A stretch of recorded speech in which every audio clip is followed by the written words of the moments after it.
exact. Et bah, depuis, les médias de masse vous qualifient De complotiste. de complotiste et aussi on considère qu'on diffuse des fake news.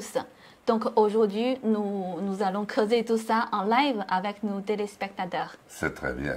Ok. Ça va faire du bien. Et alors tout d'abord, est-ce que vous pouvez nous raconter un peu qu'est-ce qui s'est passé avec le vaccin? C'est-à-dire, qu'est-ce que vous avez fait le vaccin quand et qu'est-ce qui s'est passé après? J'ai fait le vaccin le 30 juillet 2021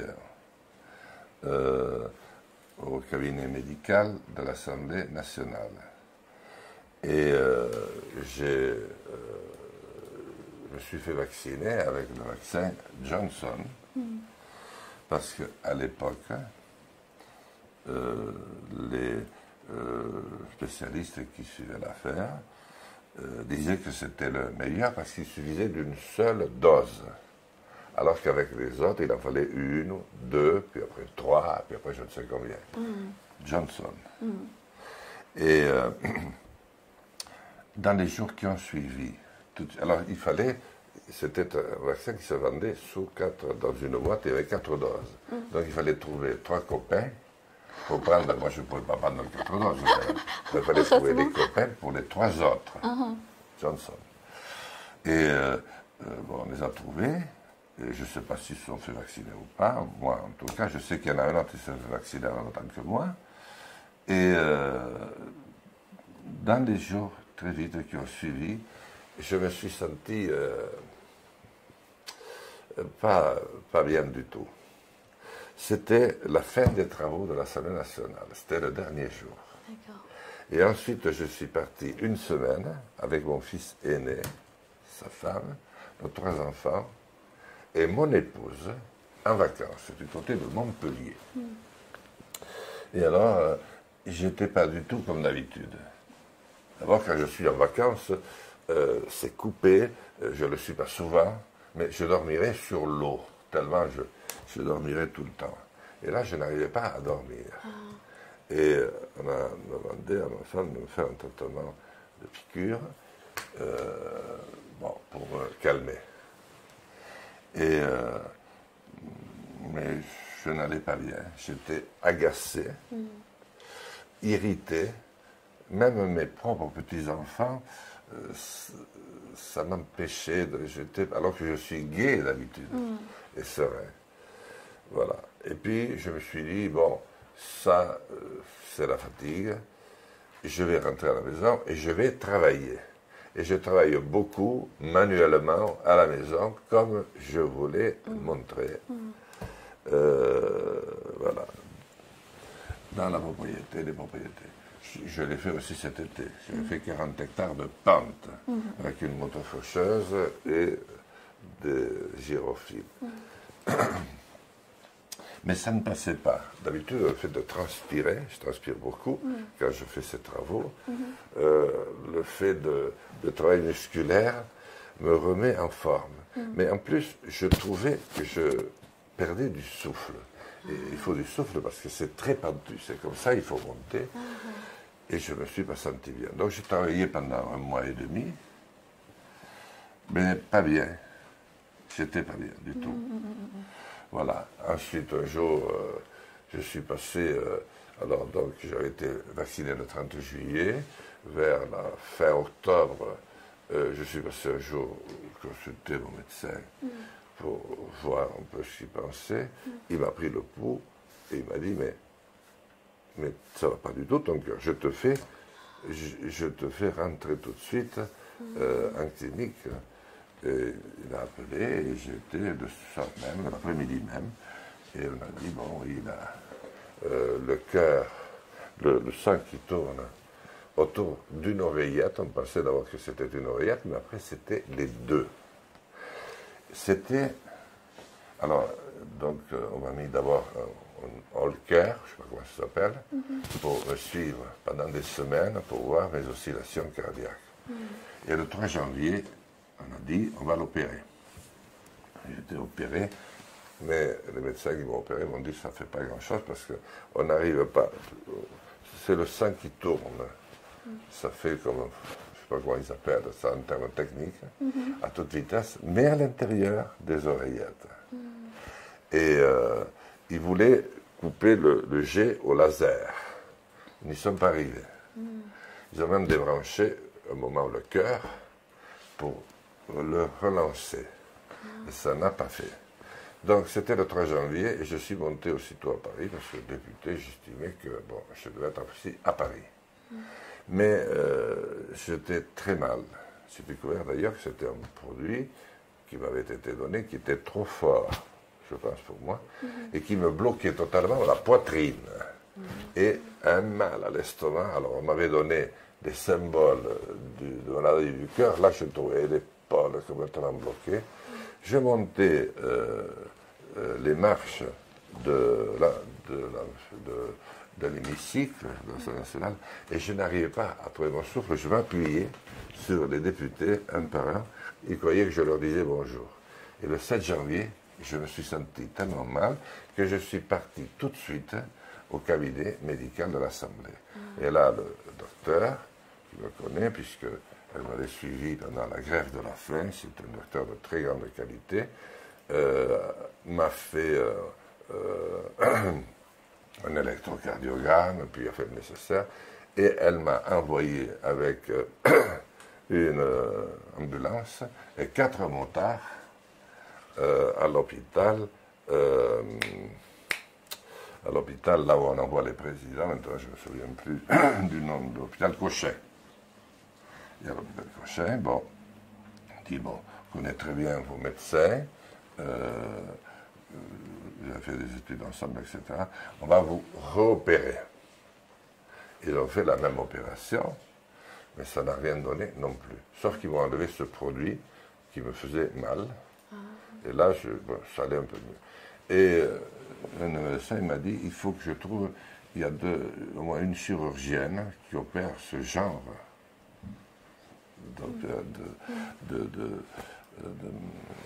ce genre de problème. Et je vais vous l'indiquer, mais il faut que je trouve où elle est. Et elle m'a mis en relation avec une chirurgienne à la clinique Ambroise Paré. Et là, elle m'a opéré une première fois, mais elle m'a dit, je n'ai pas eu le temps de faire le nécessaire parce que c'est très long. Et elle m'a d'ailleurs remis des photos, etc. Mais il faudra que je vous opère après les élections. Parce que maintenant, vous avez la tête aux élections. Alors ça, donc c'était ma 3e opération.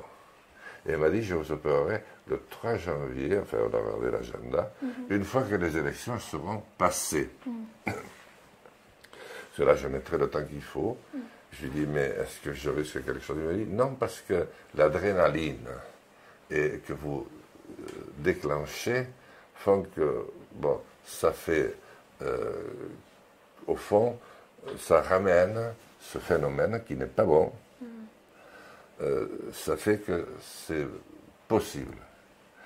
Vous risquerez de retrouver votre problème pendant des périodes de repos. Et surtout, on vous demande de ne pas conduire. Parce que si vous conduisez, la douleur, des fois, efface la lumière et vous pouvez être dans un accident, vous tuez ou tuer quelqu'un. Mais je lui dis, mais les émissions de télévision, elles ne sont pas très simples, j'en aurais peut-être pas beaucoup, ce qui est vrai, j'en ai eu très peu. Et je peux, si je tombe défaillant, mais non, ça n'arrivera pas, on vous opérera après. Voilà comment ça s'est passé pour moi. Mais moi, j'avais acquis depuis le début l'intime conviction que j'étais devenu totalement anormal. Un mois avant, j'ai fait un check-up. On a tout examiné. Il n'y avait rien dans les coronaires, et surtout les oreillettes, enfin on ne regarde pas spécialement les oreillettes. Mais après, et là, l'un des médecins m'a expliqué que le vaccin avait entraîné la destruction du circuit électromagnétique. Je ne savais pas que le cœur était à ce point précis, enfin extraordinaire.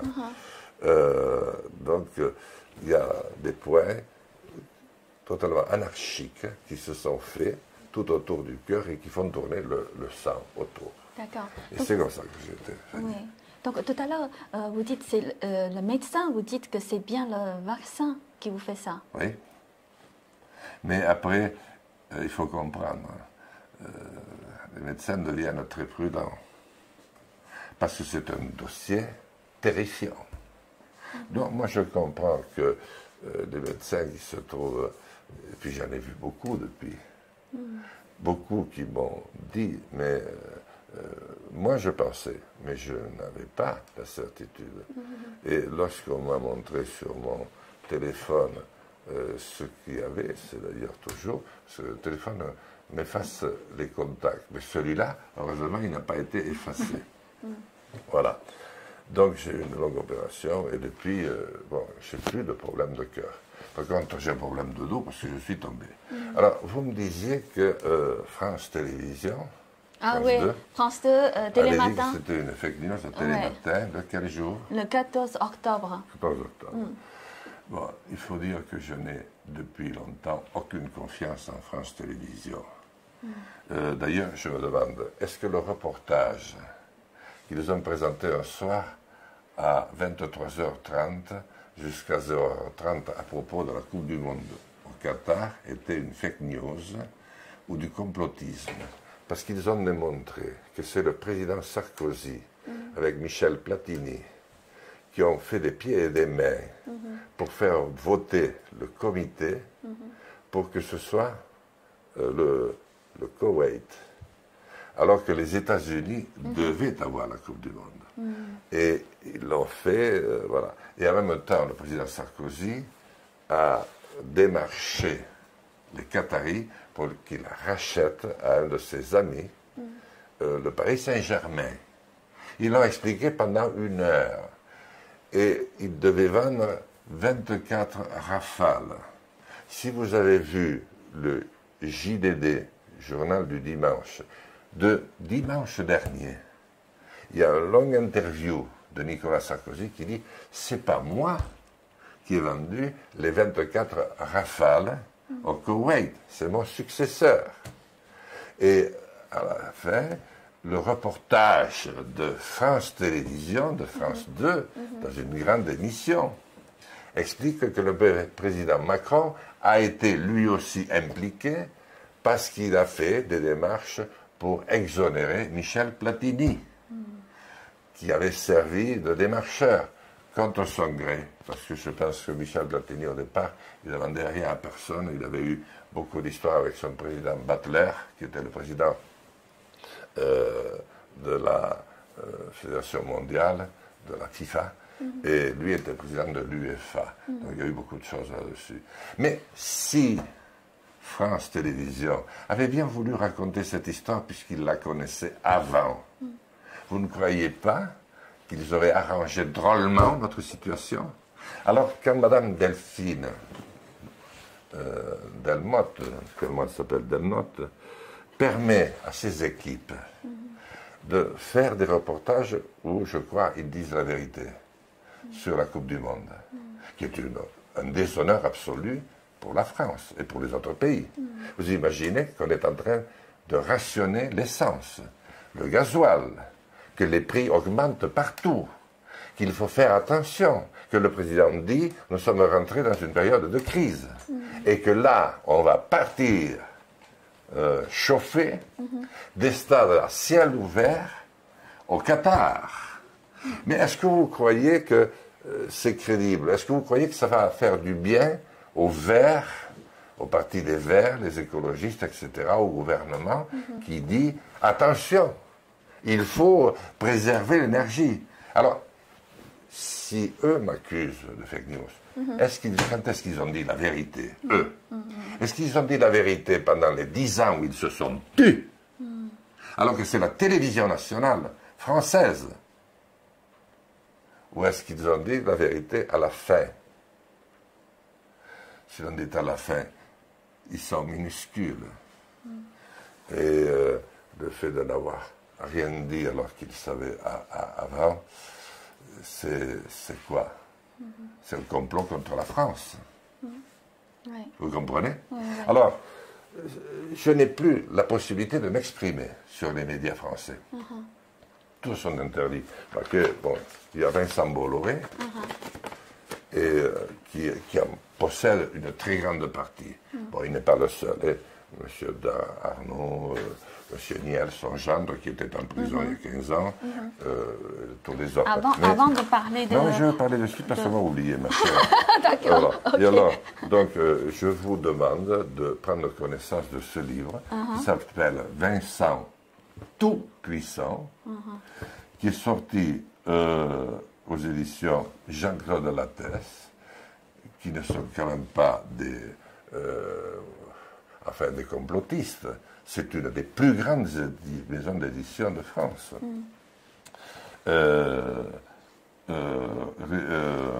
Pour une politique, alors Vincent Tout-Puissant, l'enquête que Bolloré a voulu empêcher.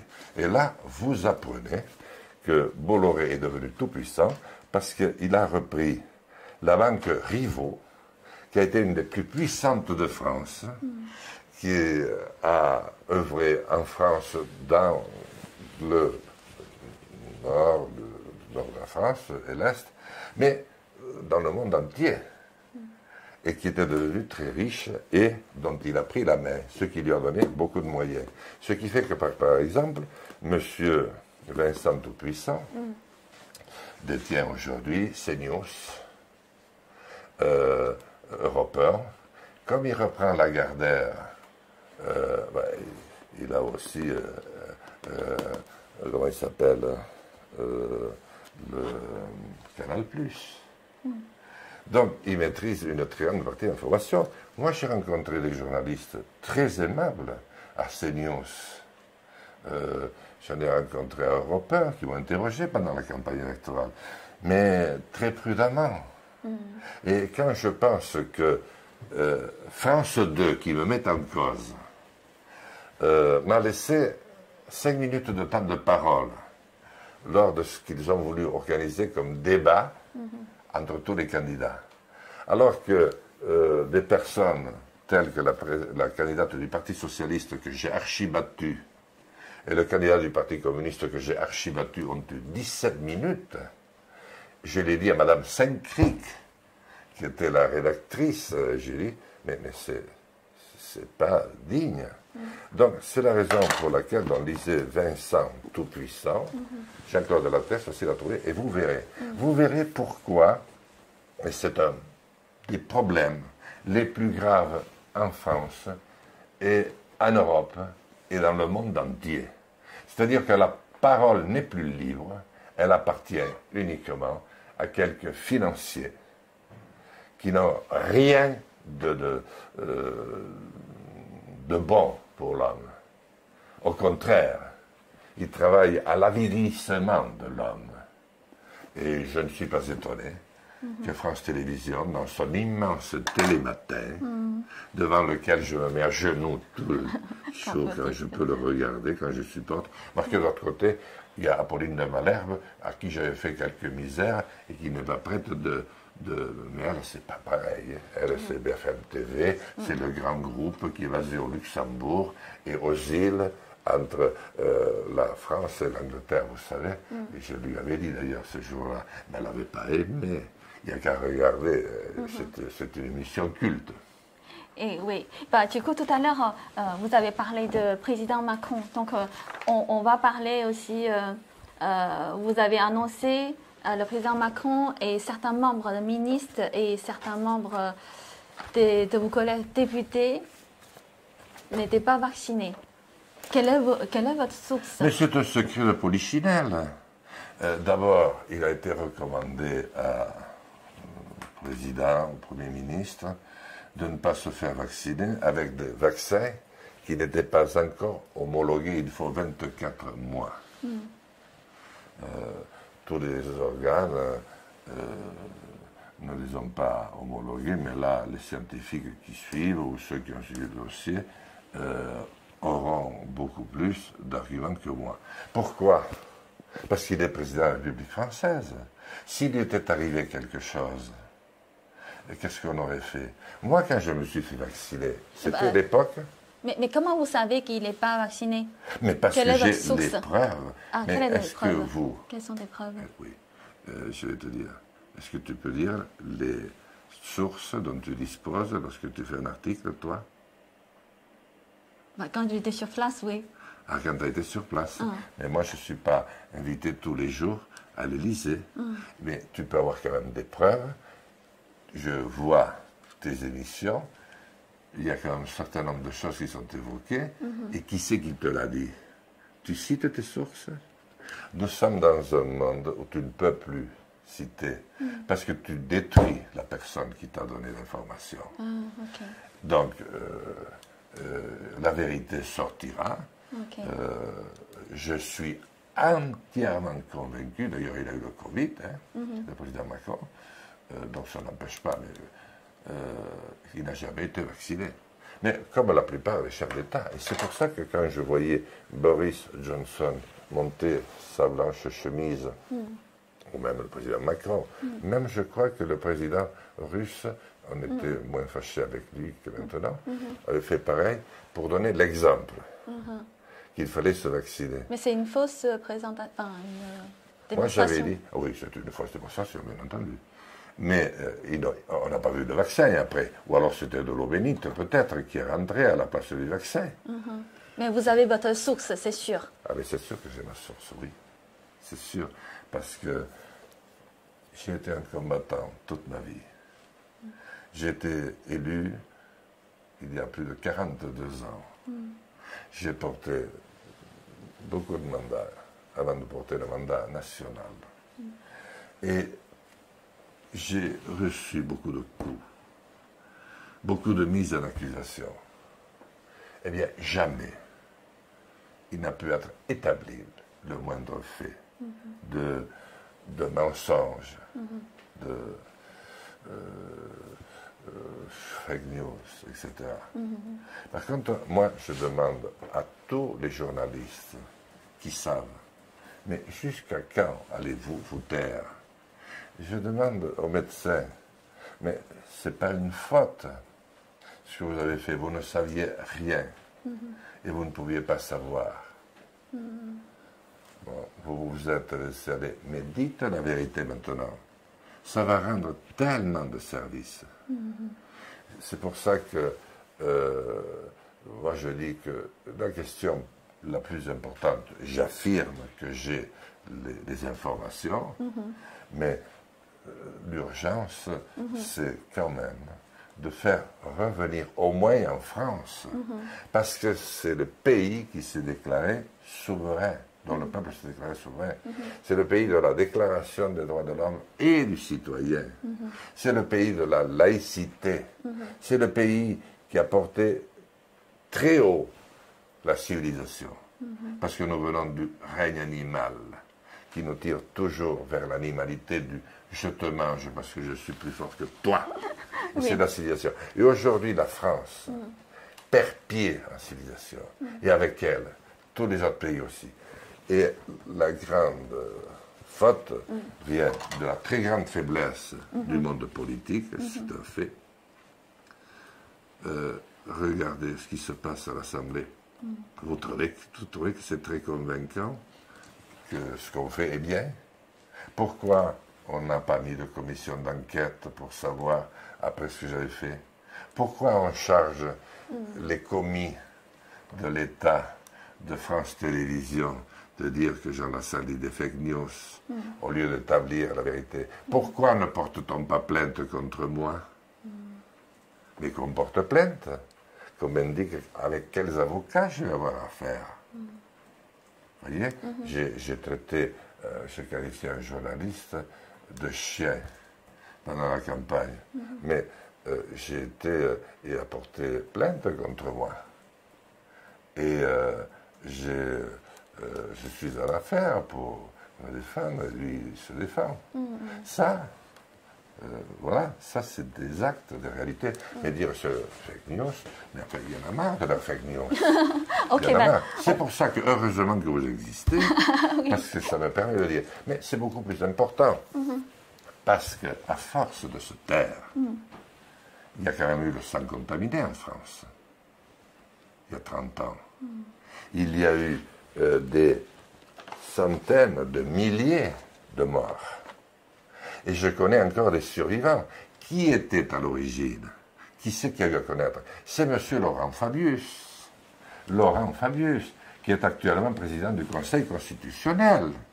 C'est le seul pays où il y a un criminel à la tête d'une institution aussi importante que le Conseil constitutionnel. Vous imaginez? Mais ensuite, nous avons eu le problème, très grave problème, de l'amiante. Jacques Chirac, alors que ça durait déjà depuis 30 ou 40 ans, a décidé en 1997 que l'amiante c'était fini. Jussieu devait être fermé. Est-ce que Jussieu est fermé? Est-ce qu'il n'y a plus rien? Au contraire, on continue de travailler avec l'amiante, mais surtout dans des pays tels que les États-Unis, ou des pays qu'on dit encore en voie de développement, ce qui est un manque de respect pour la Chine, parce que c'est là-dedans qu'on le qualifie. On dit qu'il y a un usage massif de l'amiante. Mais vous ne pensez pas que si nous, les hommes et femmes politiques, au lieu de parler des histoires de... comment je devrais dire, assez calamiteuse. Il s'appelle Bayou, qui est accusé de, je ne sais, avoir harcelé je ne sais qui, alors que quand j'ai voulu lui donner 20 € pour l'aider dans sa campagne, qui n'avait pas très bien réussi, il m'a répondu que j'aurais mieux fait de donner cet argent à une association des féministes qui se défendaient. Eh bien, lui, il se défend maintenant, et il y en a bien d'autres comme ça. On parle d'affaires complètement secondaires qui intoxiquent l'opinion. Il y a un problème des femmes, c'est exact, mais luttons, comme je l'ai toujours fait, sur ces problèmes. Mais à force de ne rien dire, on a maintenant l'amiante. Et puis, on est en train de préparer un autre scandale énorme sur le Covid et les vaccins. Tout à fait. Parce que voilà ce que nous avons fait jusqu'à maintenant. Et je ne remonte pas jusqu'à des années-lumière. Hein. Ouais. Je parle du présent. Justement, aujourd'hui, justement, c'est une émission spéciale. Nous sommes en live avec tous nos téléspectateurs. On va sélectionner certaines questions. On va répondre à certaines questions. Oui, alors, je vais voir les questions. Vous avez suivi mon raisonnement, hein? C'est-à-dire que j'affirme ce que j'ai dit. J'ai dit que les médias, qui sont complètement au service, même plus des politiques, mais des grands groupes financiers, empêchent toute vérité. Ils déforment tout. Et c'est ça qui nous met dans la situation de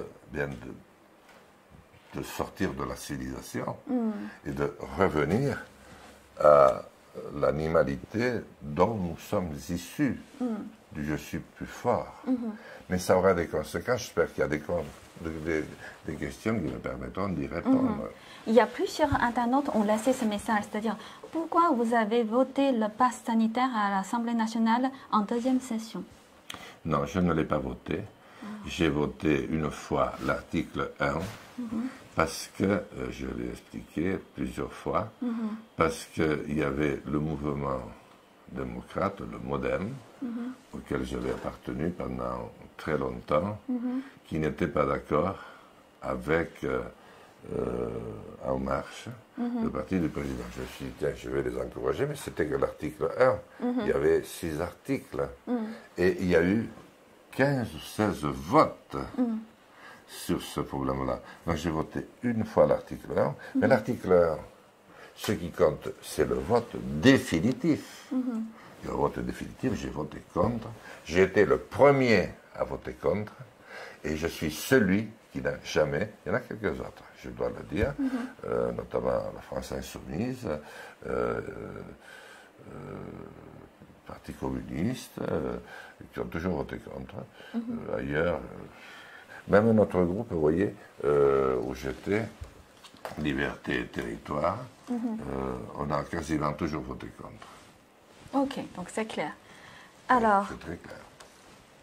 La question suivante, ça vient d'Amarante. C'est bonjour Monsieur Lassalle, subissez-vous des pressions depuis vos différents témoignages? Lesquels? De qui? C'est-à-dire, d'abord, c'est comment je veux dire, je suis complètement mis à l'écart, mais je l'étais déjà, donc ça ne me change pas beaucoup. Mais même la presse locale, qui jusqu'à maintenant m'interrogeait, notamment quand il y avait un acte, là, c'est permise, la République des Pyrénées, d'écrire la salle de plus en plus complotiste, sans me demander quoi que ce soit. Alors qu'il m'avait invité à un débat 10 jours avant, qu'ils ont d'ailleurs attendu un moment avant de communiquer parce qu'ils ne savaient pas s'ils devaient le faire ou pas, sur France Qatar. Et j'ai eu un débat avec le président régional du football, de la Ligue du football.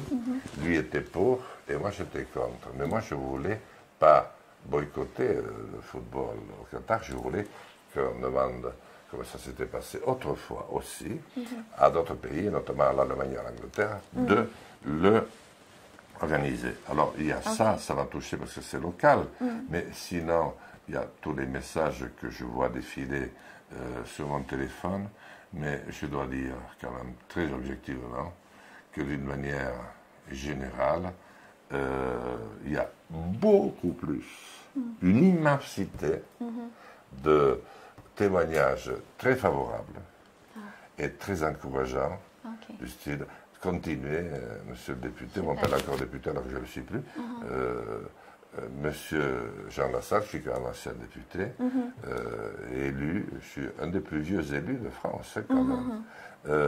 Eh bien, tout en étant jeune, puisque je n'ai que 67 ans, eh bien, qui me disent continuez, vous êtes une forme d'honneur pour notre pays, qui n'est plus capable que de mensonges. Oui. Et la question suivante, la question posée par Patrick Le Drapier, c'est président cofondateur de Libre Consentement Éclairé. Donc la question c'est pourquoi Jean Lassalle ne s'est-il pas étonné que la Commission européenne a commandé en 2020 4,5 milliards de doses du seul vaccin de Pfizer pour l'Union européenne. Rappelons qu'il n'y a que 448 millions d'habitants pour l'Union européenne, ce qui représente 10 doses par l'habitant. Pour un vaccin qui n'a obtenu qui a juste obtenu une autorisation provisoire et donc dont les essais cliniques se termineront en 2023. C'est monsieur comment? Monsieur Patrick Le Drapier. Et il fait, dit pas s'il fait, il est médecin peut-être. Oui. Alors, cher docteur, monsieur Drapier, Le Drapier, j'aurais bien voulu, mais d'abord, il fallait que je trouve des médias pour m'interroger. Il n'y avait pas NTV à l'époque. Heureusement qu'il y avait les deux médias russes, Sputnik et je ne sais pas comment s'appelle l'autre, qui m'interrogeaient de temps en temps, et aussi les chansonniers sur Paris Première. C'est les seuls qui m'ont interrogé. Il y a quelques journalistes qui m'ont invité quelquefois, mais après, M. Bolloré leur a dit non, plus de M. Lassalle. Et pour ma campagne. Il a dit ça? Ah, mais oui, parce que j'étais plus invité. Il faudrait interroger. Je vous donnerai la liste de quelques journalistes qui m'ont invité, puis qui après ne m'ont plus invité. D'accord. Alors, monsieur le docteur Le Drapier, j'aurais bien voulu, mais pourquoi j'ai arrêté de ne pas... Pourquoi je ne suis plus représenté? Mais parce que je ne pouvais pas. J'ai réussi à parler 3h10 pendant cette campagne électorale et vous avez vu tout ce que j'ai pu dire. Mais il a fallu que vraiment je m'impose pour arriver à dire quelque chose. Vous ne prenez pas conscience du fait que j'étais un renégat. il n'y en a pas beaucoup à mon niveau. Alors que partout où je vais, des gens m'accueillent à bras ouverts. Et ce n'est pas des complotistes, c'est des gens de toutes catégories sociales, dans toutes les parties de France et même d'Europe. En plus, Monsieur Drapier, docteur, je voulais vous rappeler que je n'étais pas un spécialiste et que je ne savais pas tout. Donc, je ne pouvais quand même pas, il faut voir d'où on est parti. On est parti du masque pour tous à l'Assemblée nationale. Ensuite, on s'est mis à délibérer à 90 députés, alors que c'était archi illégal. Ça, je l'ai dénoncé, redénoncé. Et je suis le dernier député à y être resté avant qu'il y ait la fermeture de l'Assemblée nationale. Donc, j'ai tout suivi. Mais moi, je ne m'exprime que sur les sujets que je connais. Et je suis désolé, je ne connaissais pas en 2020 l'information dont vous parlez. Et même si j'avais su, je n'aurais pu le raconter qu'aux télévisions russes. Ok. Donc, sa deuxième question, c'est... sa deuxième question, c'est Jean Lassalle acceptera-t-il de militer à nos côtés pour exiger que toute la vérité soit faite? Oui, bien sûr, oui. Aux côtés de ceux qui se sont engagés, et je suis heureux de voir qu'il y a tant et tant d'hommes et de femmes courageux. Ça a commencé quand même, il faut dire, par des infirmières qui ont vraiment brandi l'étendard de la révolte. Et ça leur coûte très cher. Parce qu'il y en a des milliers qui n'ont pas été payés depuis un an et demi, qui n'ont rien reçu, qu'on a viré. Pourquoi? Parce qu'elles ne voulaient pas se vacciner. Mais vous imaginez, mais où est la liberté? Et quand je lis, La pandémie du mensonge et de la peur, on peut lire beaucoup de livres, du docteur Jean Stevens. Vous voyez? Bon, ce n'est pas un acte unique, vous allez voir tout ce qu'il dit. Et pourtant, c'est je crois, un grand médecin. Après, il peut être complotiste, lui aussi, on ne sait jamais. Mais la réponse, cher docteur, c'est oui. Je suis prêt à participer. Par contre, je lirai tout ce que... et j'écouterai toutes les informations que vous me donnerez. Ok. La question suivante qui vient d'Elisabeth Harley. Avez-vous demandé l'analyse des vaccins? Non. Je n'ai pas demandé l'analyse des vaccins parce que je n'y pensais pas. Mais, enfin, j'ai vécu cette crise comme tout le monde. J'ai dit, ça je n'ai pas fini de le dire tout à l'heure, je veux le dire, quand tout le monde disait faites-vous vacciner, moi j'ai dit je vais me faire vacciner aussi parce que je suis député.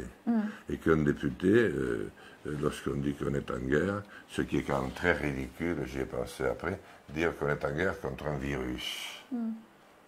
C'est quand même très difficile. Le président Macron a dit c'est la guerre. Bon. Moi j'ai dit je vais me faire vacciner.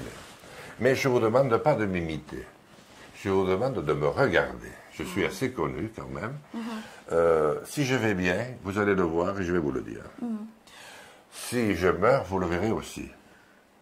Et si j'ai un problème, eh bien, je l'expliquerai. Et c'est pour ça que je me suis fait vacciner.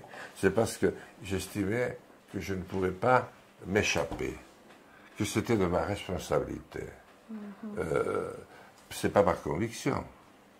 J'avais déjà beaucoup de doutes.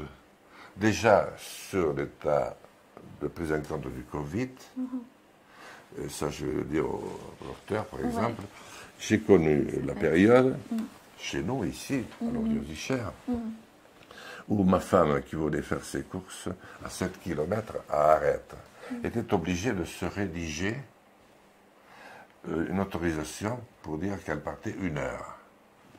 Au début, elle le faisait à la main.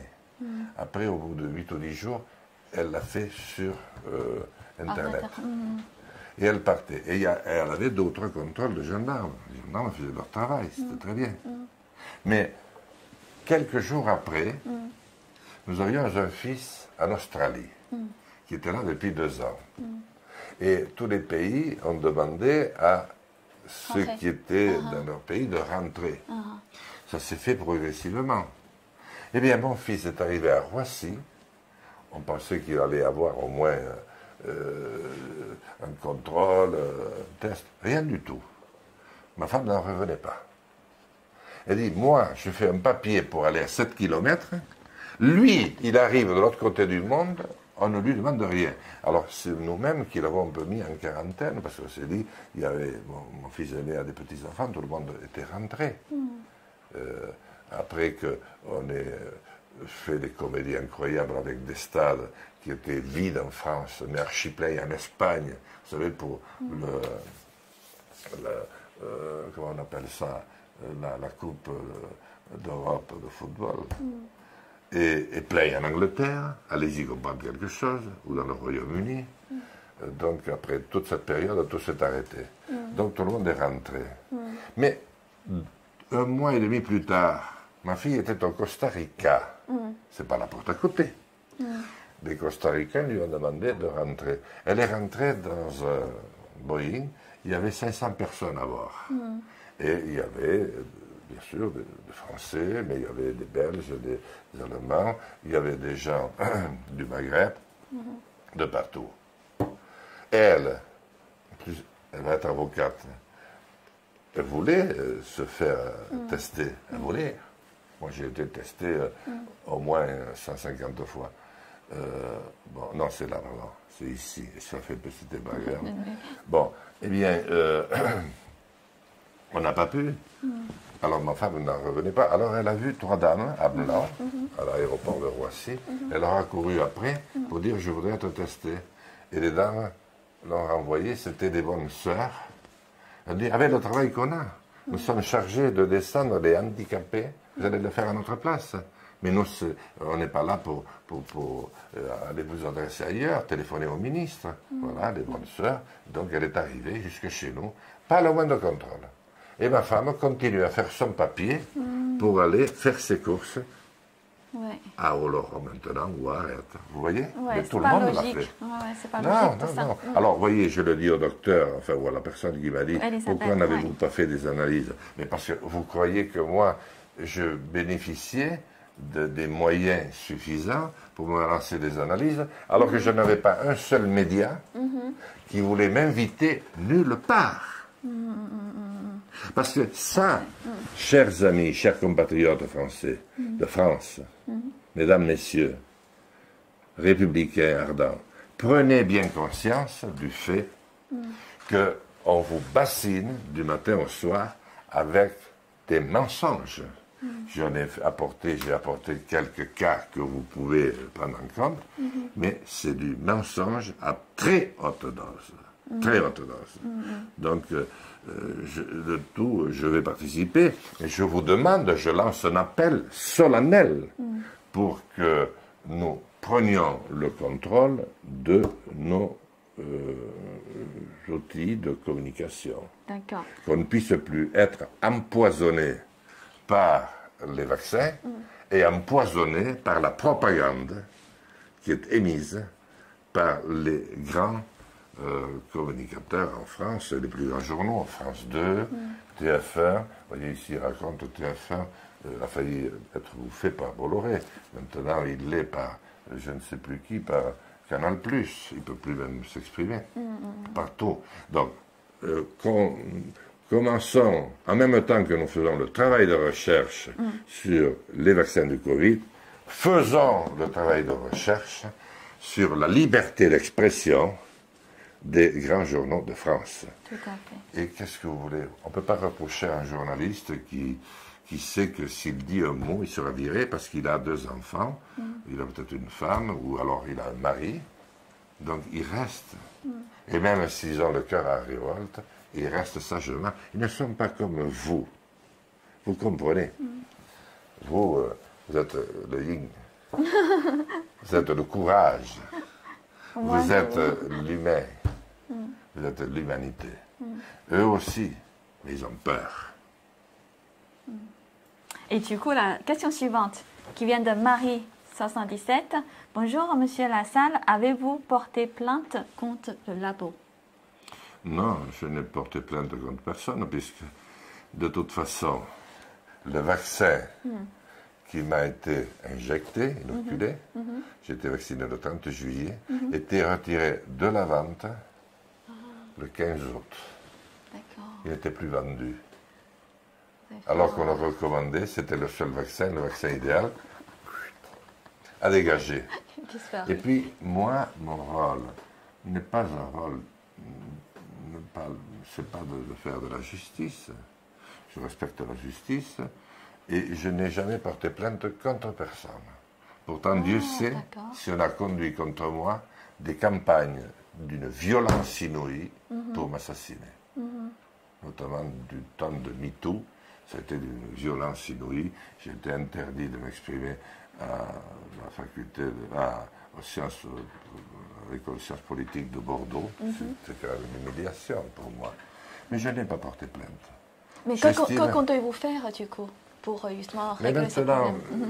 Avec ce que je fais, alors je veux dire aussi que beaucoup de spécialistes, de médecins, et je suis effaré du nombre de médecins qui savaient et qui affirment, mais qui sont comme moi, qui ne peuvent s'exprimer nulle part. J'ai parlé des infirmières tout à l'heure, mais il faut voir la réaction d'un très grand nombre de médecins. Bon, il y en a un qui a été mis en cause et qui a été finalement blanchi là, ces jours-ci, je ne sais plus comment il s'appelle. C'est pas le docteur Pialou, non, je ne sais plus comment il s'appelle. Je me trompe, je les confonds.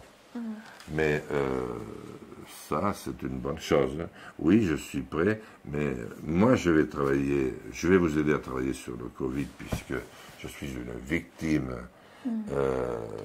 vivante. Une victime qui peut s'exprimer, mais moi, aidez-moi à engager ce grand combat que je lance aujourd'hui contre l'information totalement déformée depuis des années dans notre pays. C'est la raison pour laquelle on ne peut arriver à aucun résultat. On ne sait rien. Il y a une absence de corrélation totale. Et je pense que le journal le plus dangereux dans ce cas de figure, c'est le journal des élites, Le Monde, le journal Le Monde. D'abord, Le Monde appartient à M. Niel, vous le savez, qui est le gendre de M. Arnaud, quatrième fortune de France. C'est tout ce petit monde qui a poussé Macron au pouvoir. Vous comprenez? Donc, on a besoin de lever un petit peu tout ça pour retrouver de la clarté. Et ça, pour moi, c'est un signe d'espoir. Mesdames et messieurs, chers compatriotes, ne vous désespérez pas. Retrouvez le courage. Et puis, commencez. Faites comme moi. Vous en prenez plein la gueule au début, mais ça ne durera pas. À réagir. Moi, je ne suis pas représentant législatif parce que sinon, les citoyens font l'assimilation. Ils disent c'est tous des politiques, donc ils mentent tous. Bon, moi je me suis dit, je ne vais pas me présenter comme ça, on ne pourra pas dire je fais encore de la politique. Ça me fait mal au cœur, parce que j'ai le virus de la politique dessus, vous ne pouvez pas savoir.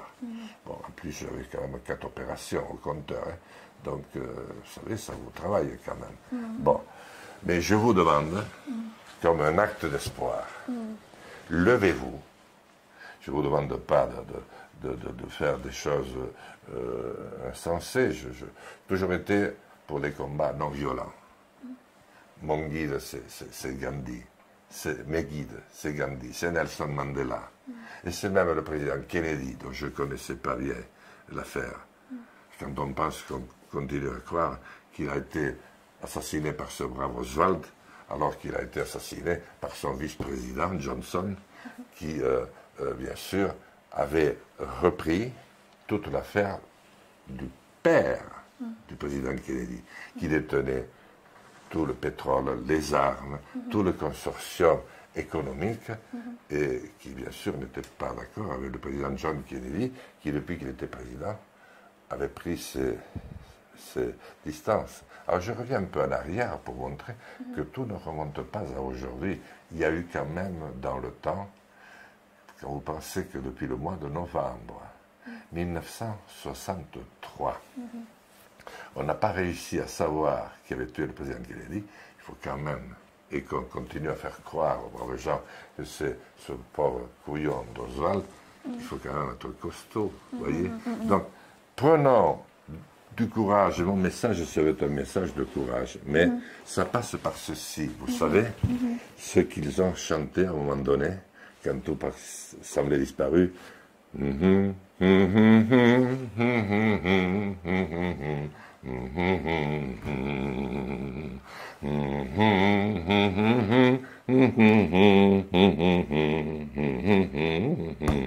Moi, je ne vous demande pas de prendre des armes. Je ne vous demande pas de devenir violent. Je vous demande d'ouvrir les yeux. Je vous demande d'aller rencontrer des médecins qui ne disent pas la même chose que ce qui est dit partout. Je vous demande d'écouter l'émission de Ying et de prendre contact avec elle. Vous allez voir à quel point elle est dévouée. Et d'écouter aussi d'autres sources d'informations qui se lèvent dans le monde. Pas en France encore, mais elles se lèveront en France. Ok, donc la question suivante. La question suivante, c'est celui-là, c'est pour Bigler, Vanessa. Pourquoi dévoiler tout ça maintenant? Parce que vous n'avez plus rien à perdre politiquement? Non, pas du tout. Je l'ai dit, je l'aurais dévoilé si j'avais pu parler. Si je vous avais trouvé avant, bien sûr que j'avais envie de le dire. Mais je ne me suis jamais caché pendant la campagne électorale. Les rares fois où j'ai pu dire, il y a quand même pas si longtemps, c'était au mois de mars et d'avril dernier. Hein? Et j'ai quand même plus de millions de Français qui ont voté pour moi. Mais je l'ai dit chaque fois. Mais qu'est-ce que vous voulez dire quand vous avez 3 heures, je crois, 10 de parole à comparer avec les 220 heures de M. Zemmour, les 210 heures, je ne sais pas que je sois jaloux, hein, mais les 210 heures de Mélenchon, les 190 heures du président, qui n'a rien dit, mais qui a pris quand même 190 heures d'antenne. Bon, de ce que j'ai battu, la candidate des socialistes, vous imaginez, battre la candidate des socialistes, il paraît qu'ils en sont malades, hein, mais du Parti communiste aussi. Mais lui, il continue à aller à la télé, pourquoi ne m'invite pas à moi? Non, vous savez, justement, j'ai voulu me mettre en position de ne pas être suspect de faire partie de ceux qui mentent parce qu'ils ont intérêt à mentir. J'ai tout à perdre. Vous savez ce que j'ai à perdre? Mon honneur, parce que je suis très attaché à ce que j'ai fait toute ma vie durant. J'ai posé des actes les plus importants de ces 20 dernières années. Je me suis levé pour chanter sur Sarkozy, ça m'a coûté très cher, parce qu'il fermait des services publics. J'ai fait la grève de la faim la plus longue qui ait jamais été faite d'une manière contemporaine. Maintenant, en France, bon, il y a eu les dockers de Miss Thatcher, de Madame Thatcher, et les Irlandais de l'Iran. Mais je suis allé au même niveau que... Et j'ai fait le tour de France à pied pour attirer l'attention en 2013, ce qui d'ailleurs a permis, après 2 ou 3 ans plus tard, au président Macron de reprendre mon titre, La Marche, pour faire En Marche et pour faire un simulacre. C'est odieux, horrible. Sauf qu'il a tout pris à l'envers. Il a voulu que je sois dans son équipe. J'ai encore sur mon téléphone les messages qu'il me laissait. Vous voyez? J'ai mis un gilet jaune à l'Assemblée nationale, j'ai payé une amende. Est-ce que vous avez vu beaucoup d'hommes et de femmes faire ce que je fais? Non. Pas beaucoup. Parce qu'il n'y en avait aucun autre. Unique, genre unique. Non, je ne veux pas être unique. Mais je veux dire que lorsque on emploie des mots tels que cela contre un homme qui, je crois, n'a pas à rougir de ce qu'il a fait, on réfléchisse un peu. Et que chacun balaye un peu devant sa porte. Que la République des Pyrénées balaye aussi un peu devant sa porte. Ok. Et ensuite, la question suivante, c'est qui vient de Capé R. Bonjour Monsieur Lassalle, heureux de vous voir. Pouvez-vous avoir le soutien de Divisio, Filippo Divisio, c'est l'avocat Maître Divisio, Filippo ou du Pont-Aignan pour vous défendre et mener en justice ces acteurs de la propagande vaccinale?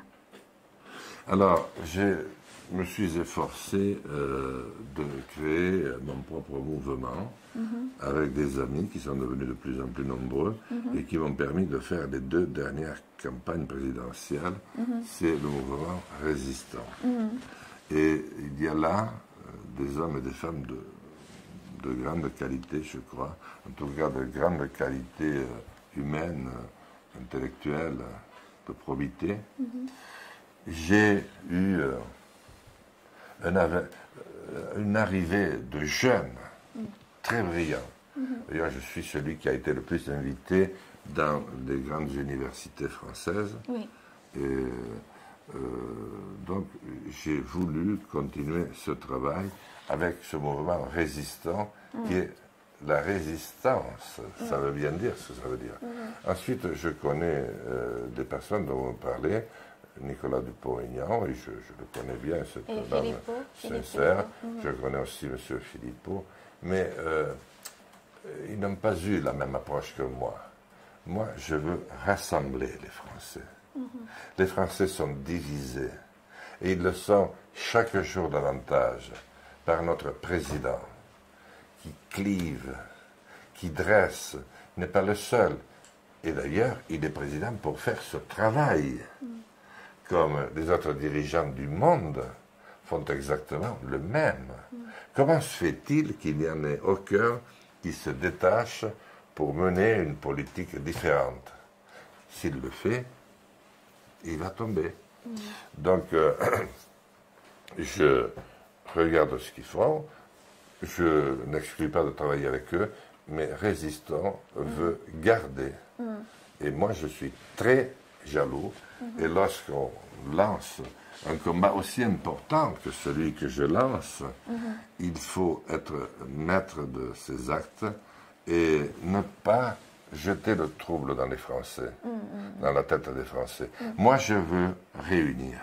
J'ai autant d'hommes et de femmes de gauche que de droite qui m'ont rejoint. Et j'ai surtout, ça c'était une grande fierté, 50% de Français qui ne votaient plus. Et certains ne votaient plus depuis 20 ans. D'accord. Bah, du coup, justement, comme vous allez participer à la présidentielle 2027... C'est loin, hein. Ouais. Il y a du temps à passer. Est-ce que Et je serai encore en vie? On verra. Et que comptez-vous faire, en fait, pour justement franchir toutes ces censures de médias de masse? Quel est votre message à passer? Vous pouvez regarder en face de caméra. Je demande d'abord à tous ceux qui savent, à tous ceux qui ont des éléments comme moi, et je sais qu'il y en a beaucoup qui en ont et qui osent parler, d'essayer d'aller voir des médias pour le dire, pour qu'ils aient la preuve que les médias vont les rejeter. Les médias français, ils diront: vous êtes un complotiste, monsieur, madame, allez circuler. Il faut que les Français réalisent que nos médias sont extrêmement malades et que d'ailleurs ils n'existent plus. Pourquoi ne font-ils plus des enquêtes? Vous savez ce que c'est le journalisme? Mais c'est une responsabilité très importante. On savait que les hommes politiques, nous étions devenus des lâches depuis une quarantaine d'années. Sinon, nous n'aurions pas laissé tomber notre modèle démocratique en France et en Europe, qui a été magnifique à un moment donné, comme il l'a été à d'autres moments, comme il le fut à Athènes, même si Athènes, il y avait hélas des esclaves, et que les femmes n'avaient pas beaucoup de droits au chapitre, et qui ne dura pas longtemps, parce qu'Athènes n'a pas duré longtemps, c'était une cinquantaine d'années, mais qu'ils aillent d'abord prendre la preuve que ce n'est pas auprès des médias tels qu'ils sont actuellement qu'ils pourront faire entendre leur voix. Et je m'adresse maintenant aux médias, aux journalistes que je connais.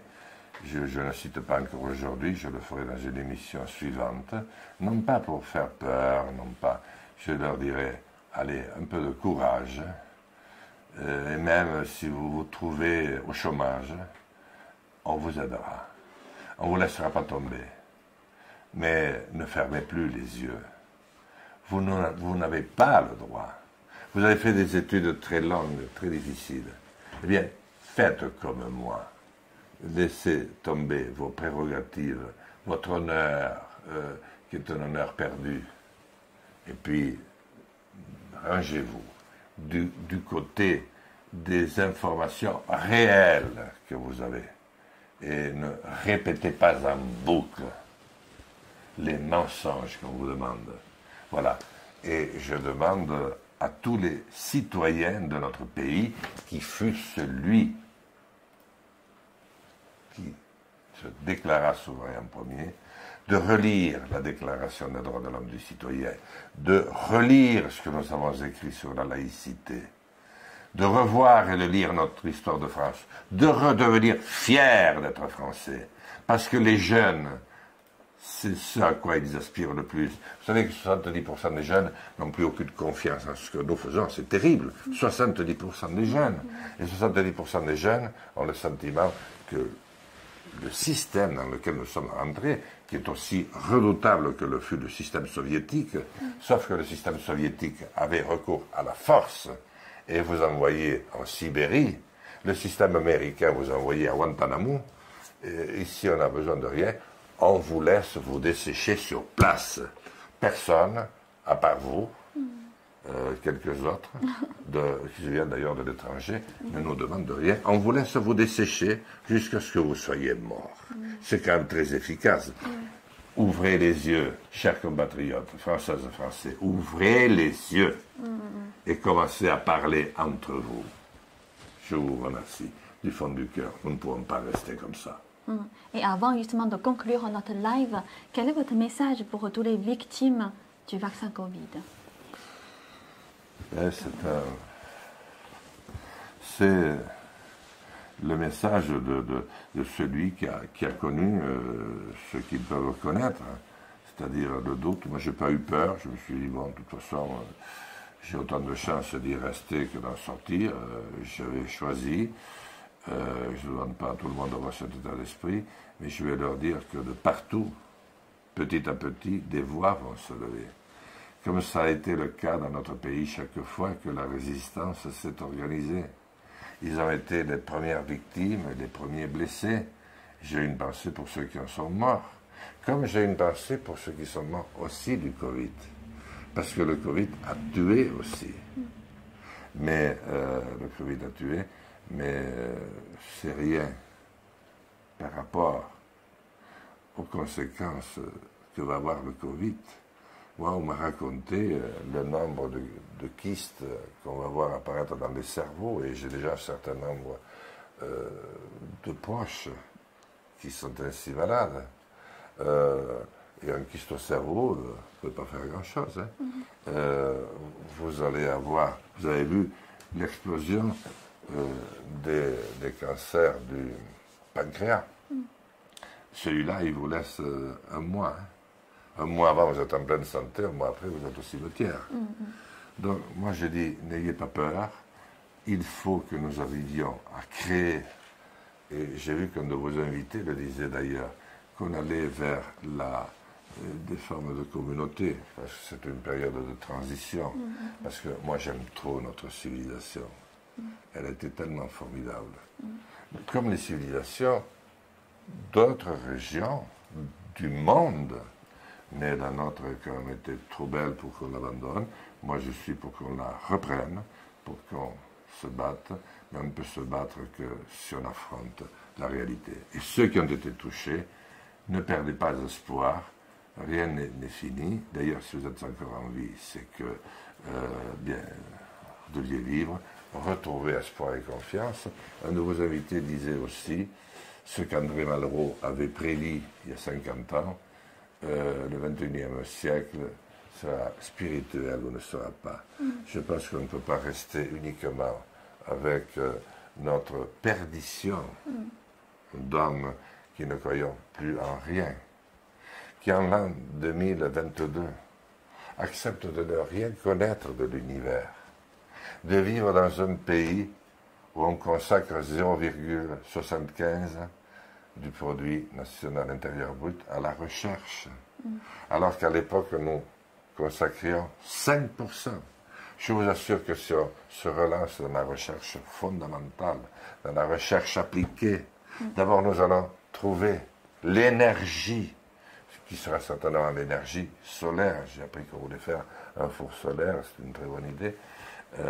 Et avec la France, qui est la deuxième façade maritime du monde, nous sommes restés un très grand pays. Donc, reprenons confiance en nous. Je m'exprimerai souvent. J'ai passé beaucoup de caps dans ma vie et je dois dire que pour l'instant, il n'y a pas grand-chose qui me fasse peur. Je vous demande d'avoir confiance, d'ouvrir les yeux de l'espérance, parce que c'est ce qui permet de nous libérer vraiment. Merci beaucoup, Jean. Merci, Ying. Et prenez soin de vous. C'est impossible. J'ai trop de choses à faire. Ok, mais en tout cas, vraiment merci beaucoup. Et on va conclure notre live. Et merci à tous les J'espère que publics je n'ai avec pas nous. déçu trop de monde. J'ai essayé de raconter ce que je savais et puis d'être le plus sincère possible. Donc on dit Merci. au revoir à notre public. Au revoir, Ying. Au revoir. Au Merci d'exister. revoir. Merci à vous aussi. Et à vos amis, parce que c'est une très belle équipe. Ils me suivent là depuis plusieurs jours. Ils sont formidables de venir ici pour comprendre. Et je vois votre profondeur de regard et d'analyse. Je souhaite que les journalistes français, qui sont aussi brillants que vous, aient le courage de le redevenir. Merci beaucoup, Jean. Merci. Super. C'est bon, Vincent? Ah.